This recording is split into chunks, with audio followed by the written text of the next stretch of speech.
d'information et de contenu dans leurs remarques. Madam President, the raging fires in the Middle East are fast becoming an inferno. Exactly 1 week ago, I briefed the Security Council about the alarming situation in Lebanon. Since then, things have gone from bad to much, much worse. Security Council Resolution 1701. In the few short days since then, we have seen a dramatic escalation, so dramatic that I wonder what remains of the framework this Council established with Resolution 1701. And other non-state armed groups in Lebanon.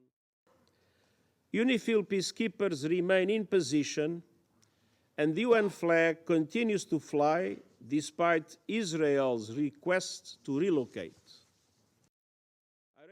The safety and security of all UN personnel must be ensured. This should have been obvious yesterday. In the context of the condemnation I expressed, I again strongly condemn yesterday's massive missile attack by Iran on Israel. And these attacks, paradoxically, do nothing to support the cause of the Palestinian people or reduce their suffering. Evictions, land grabs, and the events of the past week, the past months, and indeed nearly the past year make it clear. It's high time for an immediate ceasefire in Gaza, with the immediate and unconditional release of all hostages, the effective delivery of humanitarian aid to Palestinians in Gaza, and irreversible progress to a two-state solution. It's high time for a cessation of hostilities in Lebanon, re-election towards full implementation of Security Council resolutions 1559 and 1701, paving the way for diplomatic efforts for sustainable peace. It's high time to stop the sickening cycle of escalation after escalation that is leading the people of the Middle East straight over the cliff. Continues to deteriorate with Israel. We look forward to working closely with you during your... Thankfully, and through close coordination between the United States and Israel, Iran failed to achieve its objectives. This outcome does not diminish the fact that this attack, intended to cause significant death and destruction, marked a significant escalation by Iran. It does not negate the need for immediate Council action. This is a moment for this Council to speak out with one voice and condemn Iran for its unprovoked attack against another member state, and equally important to impose serious consequences on the IRGC for its actions. The terror attack in Jaffa yesterday, which... За его оценки ситуации на Ближнем Востоке резко... Кто следит за нашей работой, прекрасно знает, что 14 из 15 членов Совета Безопасности давно уже приняли бы необходимые меры для принуждения сторон к миру, сохранив таким образом жизни тысяч ни в чем не повинных женщин, детей и стариков. И Израиль не смог бы действовать настолько нагло и наплевательски по отношению к международному праву, если бы не чувствовал себя под безусловной и всепогодной защитой Соединенных Штатов. Для сегодняшней новости об объявлении генерального секретаря ООН персоной нон-грата в Израиле – это неслыханное и в высшей степени хамское решение. Это пощечина не только ООН, но и всем нам. Призываем членов Совета и членов ООН отреагировать на этот возмутительный шаг. السيدة الرئيسة.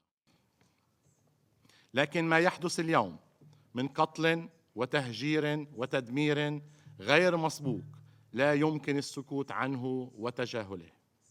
وسياسة وضع الرؤوس في الرمال والخوف من مواجهة إسرائيل وردعها لم تعد ذي فائدة.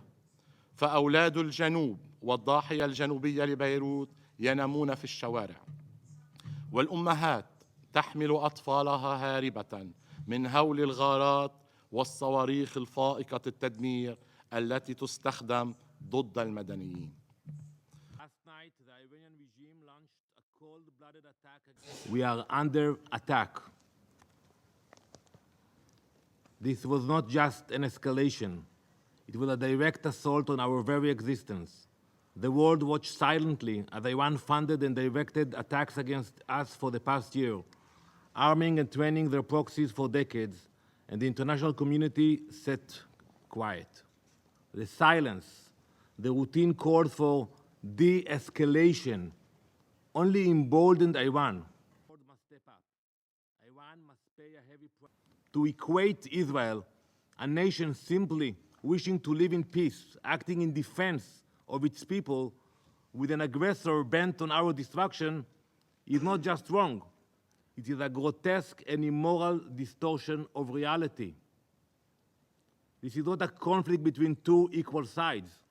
This is a battle between a sovereign country defending its right to exist and a regime that seeks nothing less than our extinction.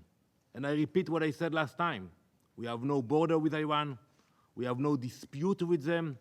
Ask yourself why they spend so much money and energy to build those rockets and to attack us.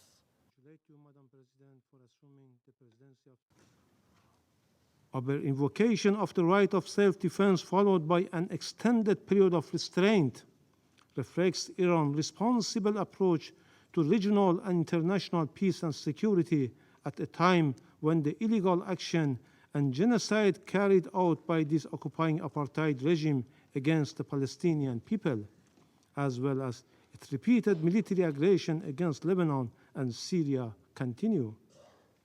Iran's missile strikes were a necessary and proportionate response to Israeli continued terrorist aggressive acts over the past 2 months.